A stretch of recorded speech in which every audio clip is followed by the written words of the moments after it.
GK kids. गुल्लक का जादू। एक गांव में रंजन नाम का एक लड़का रहता था। उसके पिता रघुनंदन जी गांव के विद्यालय में अध्यापक थे। रंजन भी पढ़ने में बहुत तेज था। रंजन की माँ सावित्री घर का काम संभालती थी। रंजन जब भी विद्यालय जाता, उसके पिता उससे बात नहीं करते थे। वे अन्य विद्यार्थियों से अच्छे से बात करते थे।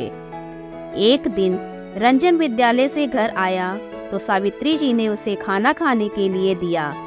तब रंजन ने माँ को गुस्सा दिखाते हुए कहा, रंजन, माँ, मैं उस विद्यालय में पढ़ने नहीं जाऊंगा।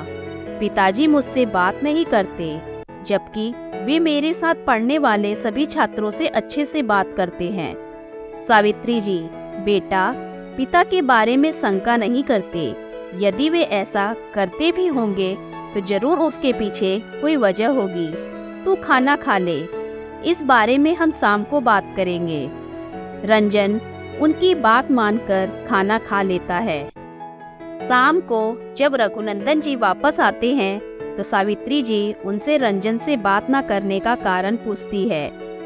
रघुनंदन जी रंजन को अपने पास बिठाकर कहते हैं, रघुनंदन जी, बेटा, पहली बात तो यह है कि ये बात तुम्हें मुझसे पूछनी चाहिए थी। दूसरी बात यह है कि तुम मेरे बेटे हो।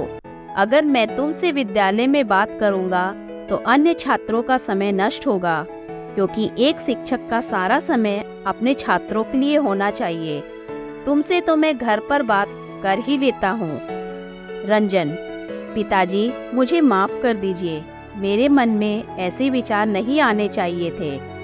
रघुनंदन जी, बेटा, विद्यालय में केवल अपनी शिक्षा पर ध्यान लगाओ। उससे संबंधित कोई प्रश्न हो तो अवश्य पूछो। इसी तरह कुछ समय बीत जाता है। जब भी विद्यालय की छुट्टियां होती तो अधिकतर छात्र घर जाने से पहले बाहर खड़े आइसक्रीम वाले से आइसक्रीम लेते थे। एक दिन रंजन भी आइसक्रीम लेने पहुंच गया। उसके पास केवल 10 पैसे थे। आइसक्रीम वाला, 10 पैसे में आइसक्रीम नहीं आती है, कम से कम 25 पैसे लाओ। रंजन को बहुत बुरा लगता है। वह अपने 10 पैसे लेकर घर वापस आ जाता है। शाम के समय जब उसके पिता घर आते हैं तो वह गुस्से से उनसे पूछता है, रंजन, आप हर दिन मुझे 10 पैसे देते हैं, लेकिन बच्चे 50 पैसे या 1 रुपया लाते हैं और मजे से आइसक्रीम खाते हैं। मुझे कल से कम 25 पैसे चाहिए।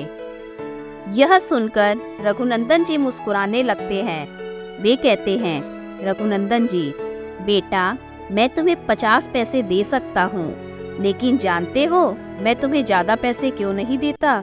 क्योंकि तुम्हारा मन हमेशा बाहर उस आइसक्रीम वाले में लगा रहेगा। दूसरों की नकल करने के बजाय पैसों को बचाना सीखो, जिससे किसी अच्छे काम पर लगाओ।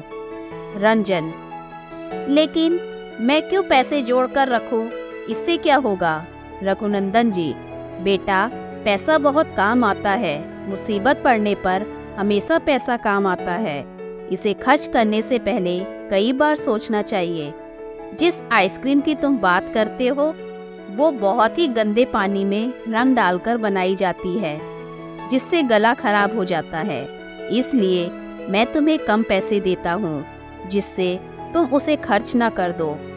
अगले दिन रघुनंदन जी अपने बेटे के लिए एक गुल्लक लाकर देते हैं। रघुनंदन जी, रंजन, इस गुल्लक में हमेशा कुछ पैसे डालते रहना। आज से मैं तुम्हें 25 पैसे दूंगा। रंजन पिता की बात मानकर 25 पैसे में से 20 पैसे गुल्लक में डाल देता था। इसी तरह कई वर्ष बीत जाते हैं। वर्ष बीतने के साथ गुल्लक भी कई हो जाती है। एक के बाद दूसरी, दूसरी के बाद तीसरी। इस तरह लगभग 7 गुल्लक पैसों से भर जाती है। रंजन भी अब काफी बड़ा हो चुका था। उसके पिता बूढ़े हो चुके थे। वे अब विद्यालय से रिटायर हो चुके थे। एक दिन रंजन के घर एक पत्र आया।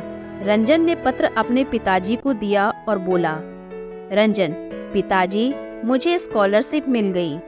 अब आगे की पढ़ाई मैं शहर जाकर कर सकूंगा। रघुनंदन जी बहुत खुश हुए। उन्होंने रंजन को गले लगा लिया। तभी सावित्री जी ने कहा, सावित्री जी, लेकिन बेटा तो वहाँ रहेगा कहाँ? वहाँ तो सब कुछ बहुत महंगा है।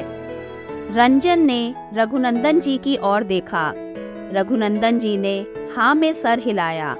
फिर रंजन ने एक के बाद एक सातों गुल्लक तोड़ दी। जब उसमें जमा पैसों को गिना तो पाया कि बचपन से जोड़े हुए पैसे बढ़कर 30,000 हो चुके थे।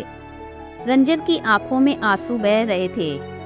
वो बोला, रंजन, पिताजी, आप ठीक कहते थे। अपने पर संयम रखकर किसी भी परिस्थिति को जीता जा सकता है। अगर मैं उस समय सारे पैसे आइसक्रीम खाने में उड़ा देता तो आज मेरा आगे पढ़ने का सपना अधूरा रह जाता और शायद आइसक्रीम खाकर बीमार पड़ता और इलाज में पैसे अलग से लगता। रघुनंदन जी ने कुछ और पैसे रंजन को दिए। अगले दिन जब रंजन घर से निकलने लगा तो रघुनंदन जी ने उसे एक गिफ्ट दिया। रंजन ने उसे बहुत प्यार से संभाल कर रख लिया। शहर पहुंचकर वह छात्रावास में पहुंचा।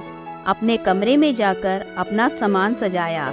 फिर उसे याद आया कि पिता ने गिफ्ट दिया था। उसने उसे खोला तो देखा उसमें एक गुल्लक थी। यह देखकर रंजन बहुत खुश हुआ। वह पढ़ाई के साथ साथ खाली समय में काम भी करता और उन सभी पैसों को गुल्लक में डालता रहता। इस तरह पढ़ते पढ़ते वह एक दिन अपने गांव के विद्यालय में प्रधानाध्यापक बन गया। शिक्षा, समय और पैसा बहुत संभाल कर खर्च करना चाहिए। धन्यवाद।